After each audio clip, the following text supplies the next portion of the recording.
어제 정부가 또다시 주먹구구식 방역 지침을 발표했습니다. 핵심은 수도권 지역은 영업 제한 시간을 10시로 완화하고 비수도권 지역은 영업 제한 시간을 폐지하는 것입니다. 또한 설 명절에는 금지했던 5인 이상 집합 금지를 형제 자매만은 안 되고 직계 가족이 모일 경우엔 제한을 두지 않기로 했습니다. 영업 제한 일부 완화로 소상공인들의 숨통이 조금이라도 트일 수 있다는 측면에서는 긍정적으로 평가합니다.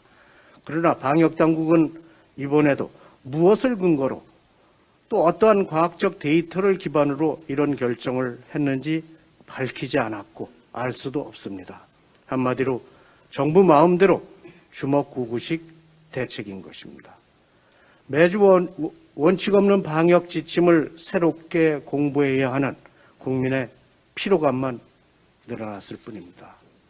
정부의 주먹구구식 대책은 방역 지침만의 문제가 아닙니다. 전 세계 73개국이 이미 백신 접종을 하고 있는데 우리나라는 접종을 시작도 하지 못했습니다.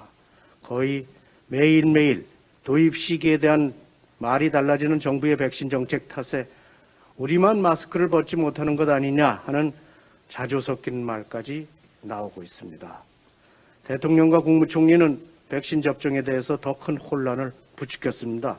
문재인 대통령은 신년 기자회견에서 뜬금없이 코백스를 통한 화이자 첫 도입을 거론하면서 2월 말로 예정된 백신 접종이 앞당겨질 수 있다고 공표하셨습니다. 뒤이어 정세균 국무총리는 화이자 백신의 최초 도입을 기정사실화하면서 2월 초중순 화이자 백신 접종 가능성을 공론화했습니다. 그런데 2월 중순이 된 지금 어떤 백신 접종도 시작하지 못하고 있습니다. 코로나 관련 가짜 뉴스를 엄벌하겠다던 국무총리의 엄포가 무색하게도 대통령과 국무총리가 가짜 뉴스의 진원지가 된 셈입니다. 국민 안전을 책임져야 할 대통령과 국무총리가 가짜 뉴스로 국민을 희망 고문하는 것이 대한민국의 현실이라니 개탄을 금할 길이 없습니다.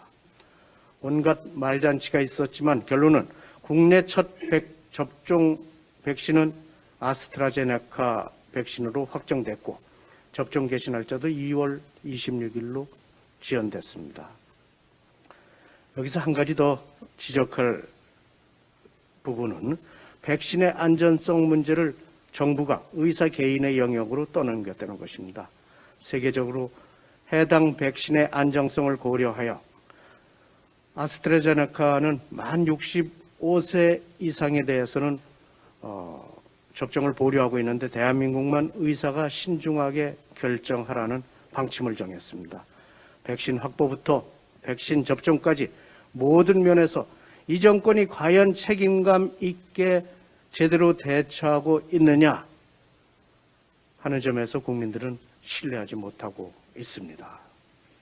정부는 주먹구구식 정책을 버리고 전문성에 입각한 대응 매뉴얼을 만들어서 이를 지켜야 합니다. 백신 문제도 마찬가지입니다. 실정을 감추기 위해서 부정확한 정보를 국민에게 흘리는 방식으로 여론을 호도하는 것은 국민의 불신만 부추기는 매우 잘못된 국정 운영입니다. 잘못을 인정하고 정확한 정보를 바탕으로 국민을 안심시키는 것이 급선무임을 명심하시기 바랍니다.